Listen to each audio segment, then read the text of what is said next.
হয়েছে ম্যাডাম? কিছু হয়নি, একা থাকতে ইচ্ছে করছে তাই একা একা বসে আছি। আপনার পাশে একটু বসি। না, হাসান সাহেব দয়া করে আমাকে একটু একা থাকতে দিন।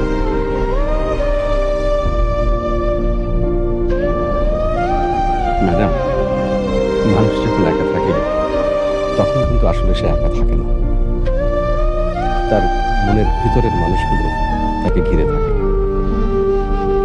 একা থাকার একমাত্র উপায় হলো অনেক মানুষের সঙ্গে থাকা, কারণ জনতার মধ্যেই আছে নির্জনতা। হাসান সাহেব, আপনি নীলগঞ্জের ভাষা বাদ দিয়ে এটা শুদ্ধ ভাষায় কথা বলছেন, ব্যাপারটা কি? জি, আপনাদের সঙ্গে থেকে থেকে শিখে ফেলেছি। না না, প্লিজ আমাকে কনফিউজ করবেন না, আমি এমনি অনেক কনফিউজ আছি, আমাকে কনফিউজ করবেন না। জি ম্যাডাম, করব না। আমি যাই। হাসান সাহেব, আমার মনটা খুব খারাপ।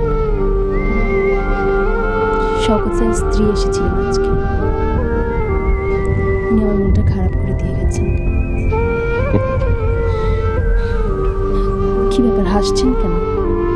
ম্যাডাম,